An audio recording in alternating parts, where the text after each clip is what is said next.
So today we're going over a video to see if Floyd Mayweather is really broke.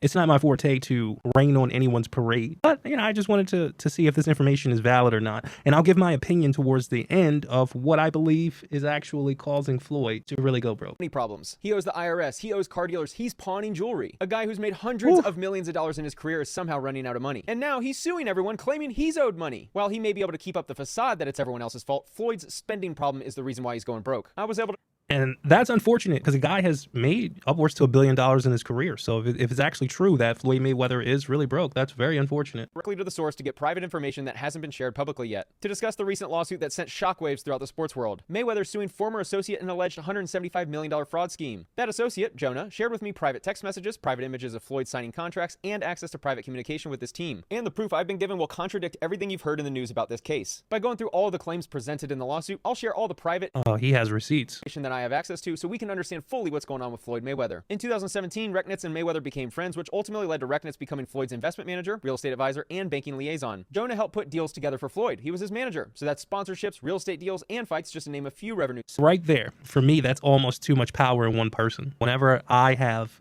business dealings with anybody or somebody is helping me business-wise, I always limit their access to my money. Floyd didn't do that.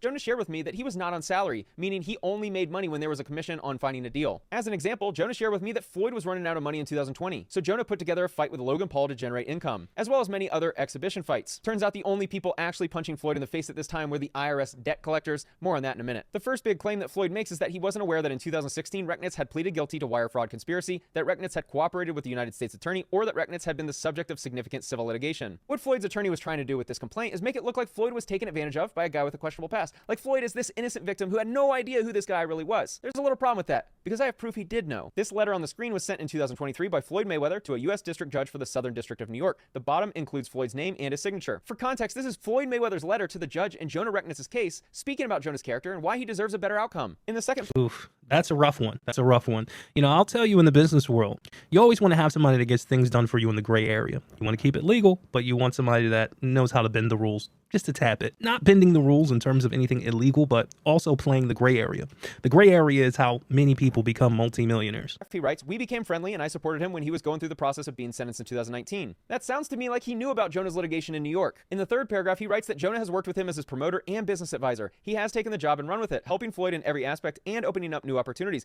So he can't say he didn't know the guy's past. Mentions the charitable work they've done together. Further down, he mentions that people have tried to take advantage of Jona by bringing lawsuits against him as a way to extort him. And finally, Floyd writes, "I appreciate you taking the time to read this letter, Your Honor. I would just ask that you consider my personal testimony that Jona Rechnitz is a good person." He claimed that... And I'll tell you, extortion at the top happens all the time. Most people might say, Millionaire Bachelor, why do you wear a mask? There's a lot of reasons. Once somebody understands who you are, you open yourself up for a lot of litigation. I'll put it to you that way. About Jona's past in the complaint, yet he wrote that letter in support of Jona, showing he clearly knew about the litigation in New York. So it doesn't seem to add up. Many have speculated that Mayweather is coming out of retirement for a rematch with Pacquiao because he needs the money. Yes, this is why. Around August 2025, Floyd needed cash money, so he decided to start pawning his jewelry. Here's a text on August 25th, 2025 of Jona sending Floyd an image of his watch and the word loan below. That represents that watch as being within the group that was being pawned. Here's the second image sent on that day. The top image is a collection of watches that were grouped together for a November loan and that many had been returned after the balance was paid down. Here's the... Well, it's nothing wrong with, selling a watch or two. That's why you have you purchase watches so that if you're ever in a situation when you're in a tight squeeze,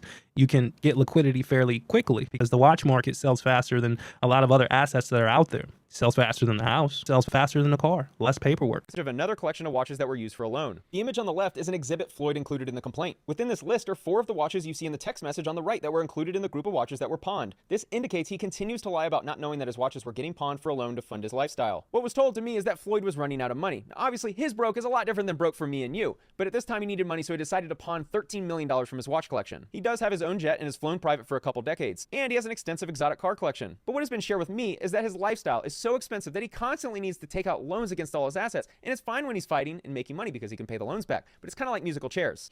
You really don't need all of this stuff. You want to max it out, maybe 3 cars. Texting about having to give up all of his jewelry and watches and all of his women's bags. Further, he sent the text, "Don't forget about my ladies' Birkins, also that's a part of the 13 million." In December 2025, Floyd texted, "Please keep Damn, for his Birkins, god damn. on my jewelry and Birkins, thanks." Back in March, so around 7 months after he began pawning, he texted his pawn shop lender asking about the balance he owes so Jona knows what the number is. Jona, as Floyd's manager and the one who handles all the financial transactions, is the one who ensures that all the loans are paid off. The lender responds $1.85 million in checks, $10.8 million in jewelry, and $1.47 million in fees. And he mentions needing another $360,000 by Friday so the fees don't keep adding up. Floyd received the $13 million for pawning watches in his supposed $100 million watch collection. Jona shared with me that people pay up to 3% per month, which is why the fees were so high. That loan was almost paid in full. If you reread Joel's message, it makes sense. Joel says, "I have recouped everything and hasn't had to sell any pieces. All that remains is another $360,000 so Floyd doesn't have to pay any more fees." In case you aren't following, Okay, so Floyd is making due on his loans. Joel can sell the watches that were pawned if Floyd doesn't pay the $13 million back. But he didn't need to sell watches because he was paid back and made $1.5 million in fees. In the complaint, Floyd discusses pawning his $100 million jewelry collection with the words, "to be pledged or placed in the possession of Joel, a Miami jewelry dealer." The amount received was around $13 million. A substantial portion of the pledged jewelry remains in the possession of Joel and Modi, and no accounting has been provided to Mr. Mayweather, and then alleges that the consideration received was diverted by Rechnitz and not paid to Floyd. I just shared the text messages between Floyd and Joel showing the accounting of the transaction and that nothing seemed to be awry. This is not the first time Floyd has had to take a pawn loan. Earlier last year, he borrowed $1 million from his friend Avi, the owner of Avi & Co., against his $18 million Jacob & Co. watch. I mean, my question is this. At this point, if you're making all this money, you don't have anybody to impress anymore. And I think that's where a lot of people, they lose themselves. They want to impress. And you've already impressed with your first box of watches. You've already impressed with your first set of diamond chains. There's really no necessity to keep buying more. You're not really impressing anybody anymore. You've already impressed these individuals to a point, and you've done more in your life, so you don't need all of this. Upon research, I realized that even though the retail is $18 million, the market value is about $2 to $3 million. So Floyd's $100 million jewelry collection is more likely worth a fraction of that. Why is Floyd Mayweather pawning jewelry despite being so wealthy and always seemingly around cash? I asked Jona how much Floyd spends every single month on his team, and Jona estimated around $1 million. What happens when you can't afford your team's salaries? Here's a video from Floyd's assistant of his entire jewelry collection as they took photos and video of all of the jewelry before pawning. This photo is the same table from the video before with cash on the table, as that was the cash delivered for pawning the jewelry. When you add up Floyd's entire... Like I said, you only have one neck.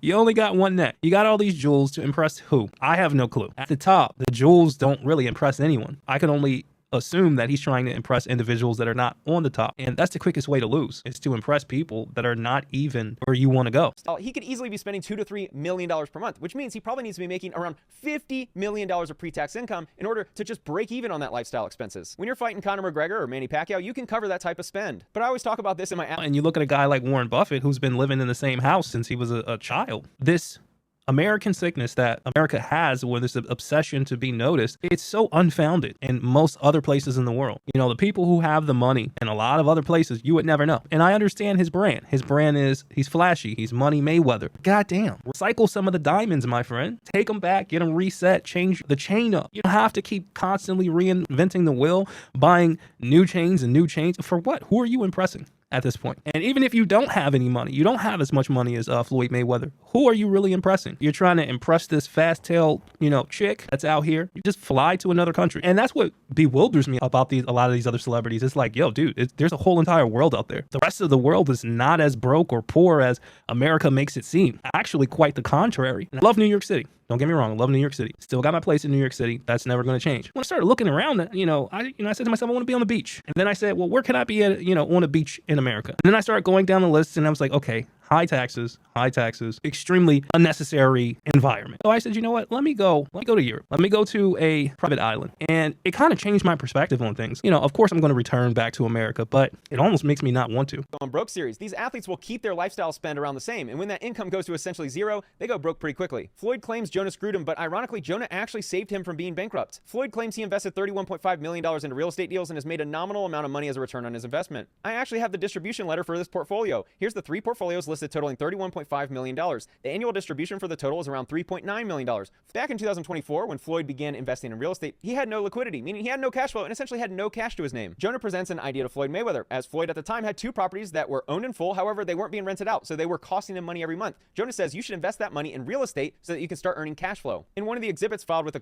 Jesus. Floyd Mayweather had to be told at 40 years old to invest to get cash flow. I think that's sad. When you put that much power inside of a liaison's hands, funds and you really don't know anything about the space that you're in, that's a recipe for disaster. I think Floyd Mayweather should have taken his same hunger that he had for boxing, and I think he should have implemented that in things that were outside of boxing. This is not a slight against Floyd Mayweather. I'm not doing that. I'm not here for that. Anybody who creates a large amount of money, the smartest thing you can do is to float that money into real estate if you're going to live in America. So the fact that you don't know about cash flow, the fact that you don't know how real estate works, and you're a multi-millionaire, that is a problem, because you can take 30 million and turn it into 60 million. You can take 60 million and turn it into 300 million. Floyd shows the sale of his Beverly Hills and Miami properties. Instead of having 2 houses sit empty like before, Floyd is now earning almost $4 million every year in cash flow while owning valuable real estate in New York. So it's odd seeing him file this complaint alleging he's been screwed. Does anyone remember this fight? It was in 2015, 11 years ago. And this fight was in 2017. Al Heyman had to advance Floyd money from this fight because Floyd had already spent all of his money. All of this spending is not new. It's been going on for years. So think about this. It's been 9 years. I have a theory. I don't think that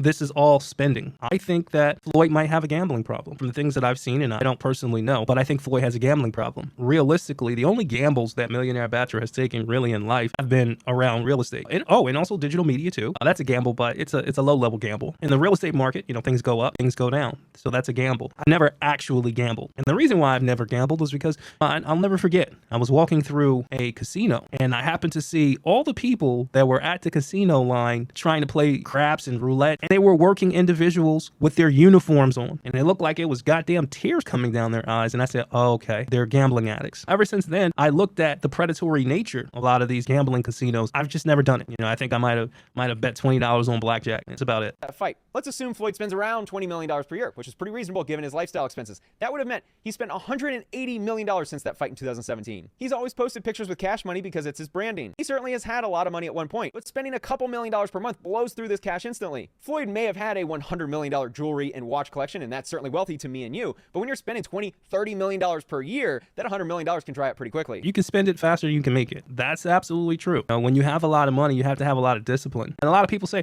well, Millionaire Bachelor, teach me the sauce. And even though I do teach people the sauce, definitely, I want everybody to understand making a lot of money is more about discipline than it is about any secret. If you really want to make money and you really want to be wealthy, the only thing you have to do is the industry that you want to get into, you study all the variables of it. You study how it works. You study what goes into it. And you don't just study it from the standpoint of, hey, I'm just going to make this work. No. You study it through case studies. You look at who has made this model work. How did they make it work? Who is your clientele? Who is your customer base? What do you need to stand this business up? Which is why he now needs to exit retirement to fight Manny Pacquiao for a payday. One of the other claims is about Floyd selling his jet and not receiving any money. There's mention in the complaint that the block for the purchaser was left blank. What the media misunderstood was that the plane wasn't sold for $1 like the complaint lists here. Here's the actual signed contract, which does list the consideration of $1 and OVC, and you can see Floyd's signature down below. I think what was misunderstood is that the plane didn't actually sell for $1. OVC means other valuable considerations, which means the sale was for more than $1. This happens when private parties don't want the amount known to the public. Here's the text message between Jona and Floyd. Jona sent the payoff letter from the lender of his private jet, as well as a letter from Navy Federal Credit Union regarding a $2.787 million payoff. What happened was Floyd took out a large loan against the value of the jet. So when the jet was sold, a large chunk of the money went to pay off the loan and many of his other debts. Here's the payoff. And you could do that with almost any type of automobile. If you actually own it, you can take a loan out against it, and that's what he did. I highly suggest that people don't do that, especially when it comes to personal homes, when it comes to cars. The only way that I think that you should do that is if you have a business model. I think a great business model is foreign exotic cars within major cities. I make a killing doing that. Renting out my cars for people to do, whether it's photo shoots or whether it's just some type of video promo. I make a lot of money doing that. If somebody was to invest in a car, pay it off, then take out a loan and buy another car, I don't think that's a bad idea. I don't think that that's a bad idea, but I do encourage individuals to not over leverage themselves. Man statement for the jet. Highlighted is borrower named Floyd Mayweather. The total loan payoff is around $2.79 million, and the highlight in the bottom left is the property collateral as the Gulfstream Learjet. This is the bank wire transfer receipt from the credit union. Both of these documents were sent to Floyd, so he's clearly lying about the jet only selling for $1 and him being out of the know on the jet selling. The picture on the left is Floyd signing the contract, and the picture on the right is Floyd holding the aircraft purchase and sale agreement right after signing it. Does he look disappointed in the terms of the sale? This is the text Jona sent to Floyd in September 2025, indicating that the house and airplane contracts were done, and Floyd responded, "Let's go." To make it even more...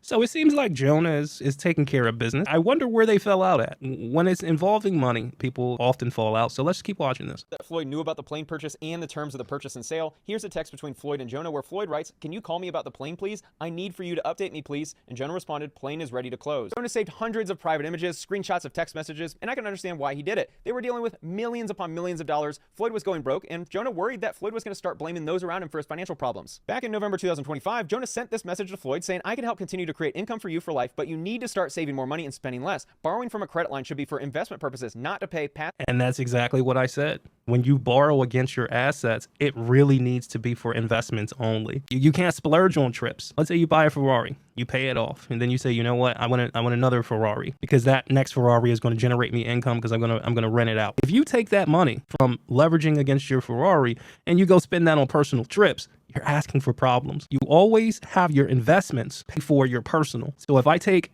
the money out of the Ferrari, leverage against it after it's all paid out, and I leverage against it again, your investment with that money that you're getting needs to pay for whatever you want to pay for. An example would be, hey, I take that money and I buy 10 houses with it. Well, the cash flow from those 10 houses needs to be able to support your lifestyle, not the actual leveraging of the cash against that Ferrari. It seems that that's what Floyd did. Like I said, I believe that Floyd not only take that cash and spend it on personal things, don't quote me, this is allegedly, but I think that he spent a lot of that money gambling. Because we will have to pay it back. Floyd also claims that 80% distributions to Mayweather Promotions LLC and 20% to be paid to Frist Apex Ventures were diverted by Rechnitz. Throughout the complaint, Floyd is claiming that fraud was going on because he only received 80% of the distributions, which is interesting because he signed the operating agreement for that split. This is Floyd holding up the settlement statement of a closed transaction involving his company, Mayweather Promotions, and Frist Apex Ventures. His smile doesn't look like someone who is upset with the deal that just closed. I've seen the operating agreement between these two companies that Floyd signed showing an 80-20 split. And since I promised you receipts, here's the document with the distribution allocation of 80% for Mayweather Promotions and 20% for Frist Apex Ventures. Down at the bottom, you can see Floyd's signature agreeing to the terms of the contract. As part of the fraud claim against Rechnitz and Frist, Floyd claims IL Frist signed distribution letters as manager of Vada Properties when he held no such office, and by signing as CEO of Vada Properties when he held no such office. This is a screenshot of Floyd's Instagram over a year ago. The picture in the middle is Floyd promoting speaking at a conference about real estate with IL Frist. In the post, IL is listed as the CEO of Vada Properties. This is the Real Deal conference. And the crazy thing is Floyd can make millions of dollars doing that. Just doing speeches. He can make millions and millions of dollars doing that. Go do a real estate tour around the country. Well, he probably doesn't want to do that because he doesn't really have that subject matter expert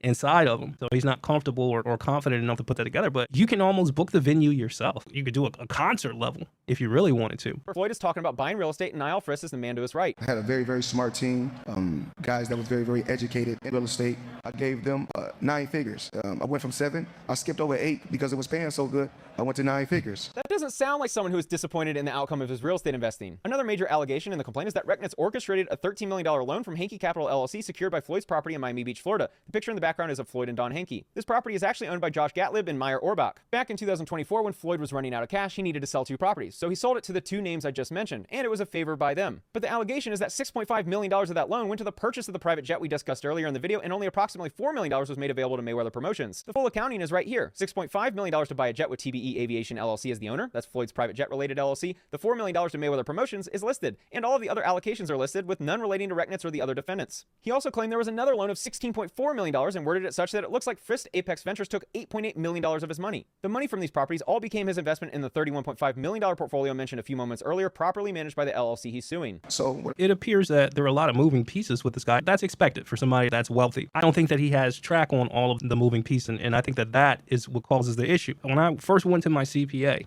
for the first time when I started to actually make real money, my CPA said, I can do your taxes, but I want you to understand how this works as well. He wasn't saying, hey, I don't want to do any work, but he was saying when you are in business for yourself, you have to know every single aspect of your business, even down to the accounting. A person like Floyd Mayweather obfuscates that responsibility and gives it off to someone else. That's not a good thing because anything could be going wrong behind the scenes. for them is, of course, I wanted my payout to be a little different. Normally the payouts are, at the beginning of the month, but I wanted my payouts to be every week, spread it out throughout the week because I'm traveling, family, friends, we're traveling, we're moving around, we're doing different things. So I wanted my payouts to be like that, and everything played out like it played out, and everything was going great. This speech... Weekly payouts sounds good, but I think weekly payouts, it's not a good thing because it conditions your mind to always expect money coming in. It doesn't condition your mind to make sure that you're stable and set up for at least 30 days at a time. What I'm essentially saying is if every week you're going to get money in, your mind is not really conditioned to think about planning. If you get paid once a month, you're thinking about planning. Okay, I have this to do, I have that to do. But if you're conditioning yourself to get paid every single week, you don't really have to do any planning. You just got money coming in every week. Now, a lot of people might say, I would prefer to get paid every single week. The discussion is not whether you want to get paid every single week. The discussion is about what would psychologically be best for you as you're accumulating wealth. And I don't think it's really to get paid every single week. To me, now that I'm viewing it through the lens of Floyd going broke, why in the world would you need to change the distribution schedule to be weekly? Didn't Floyd make like $500 million boxing? Why do you now all of a sudden, you're so tight on cash flow that you need your distributions to be paid every single week so you can afford a vacation? Floyd. And that's kind of what I'm alluding to. The wealthy investor, they're not looking at weekly distributions. And the reason why they're not looking for weekly distributions is because they already have their life kind of mapped out. I usually have a trip once a week or every 2 weeks, and they already have that budget set out. But it seems like he's been doing a lot of running around, not necessarily tracking a lot of things. Pretty crazy because he doesn't even drink or do any drugs. There has to be another vice, an underlining vice that's just as bad. Their father's baby with dancer, ordered to pay $1 million in back child support. Jona told me that Frist Apex Ventures assisted with paying his child support, meaning his lawsuit against them is even more perplexing. I found the court documents with his unexpected baby mama. Floyd did not deny being the father and was not happy with the news. He was angry and blamed her for getting pregnant. He attempted to force her to have an abortion and then blocked her from phone communication and text when he realized she was keeping the baby. Sounds like a great father. I even have the text messages between Floyd and her, but I'll blur for privacy reasons. It's not good. Here's the Well, I wouldn't say sounds like a good father. I mean, maybe he didn't look at her as a wife. He maybe looked at her as some sex. Support payments that stopped in December 2024 when Floyd was really having money problems. Floyd was ordered to pay $32,850 a month in child support, in addition to $933,050 in back support. This is how you go broke. I also have a letter from the IRS for taxpayer Floyd Mayweather. This is the notice of levy from the IRS for his unpaid $3.35 million in taxes from 2018. This was sent to Wells Fargo to seize any money in Floyd's Wells Fargo account. And they did the same for his JP Morgan Chase account. See, here's the thing. If you're invested in real estate, your bill probably wouldn't be that high. If you really understood the ins and outs of real estate, your bill wouldn't be that high. Here's an official IRS tax lien document sent to Floyd Mayweather on his property for the amount owed of around $7.28 million for the years 2018 and 2023. Some might say he's not going broke, he just wants to push off paying back the IRS, but I think this next document is a smoking gun. This is the collection appeal request Floyd sent to the IRS on why he couldn't pay. The explanation he sent was, need more time to gather the funds to pay in full. This is the IRS about to start seizing his assets. This isn't a personal loan. Why in the world, if he's made hundreds of millions of dollars, why doesn't he just pay the couple $1 million so he can get the IRS off his back? Jona still hasn't been served with the complaint, which means he can't respond, and also because this lawsuit follows exactly what Floyd does with the media. Floyd has been claiming that he is unaware of a lot of the documents and that he didn't sign for deals. Jona provided evidence to me of images he took of Floyd having a notary visit his house to sign. I'm blurring a lot of this to protect Floyd's privacy, but those are his fingerprints. Jona provided a quote, "I do not want to litigate this issue through the media, nor do I want to embarrass Floyd publicly, so I will say this. It's sad that Floyd blew through his money. I wrote him many letters concerning his spending habits, which are documented. I had many conversations with him about slowing down with the spending, but unfortunately it caught up to him and now he's looking to blame others." One of these letters to the TMT team was shared with me. This letter is 5 pages long and describes all of the issues that Jona was having managing Floyd. Jona even includes a paragraph about no longer wanting to work with Floyd because of the spending problems and how much of a risk it became to be around Floyd. First, he blamed Al Heyman and now he's blaming me. He sued Showtime for $340 million, sued Business Insider for $100 million, and now sued me for $175 million. I need to hear Floyd's side. A lot of this stuff is compelling. A lot of these guys are crafty when it comes to the paperwork. And I'm not saying that the paperwork is not true, but I am saying I do want to hear the other party side. I want to hear Floyd's side. Do I think that he was well versed in real estate and really knew what he was doing? Probably not. Do I think that he was splurging when it comes to the money? Do I think that that's stupid? Absolutely. Who are you really appealing to? You have all of the chains. What's the point of getting a new chain that establishes the same principle? Doesn't make any sense.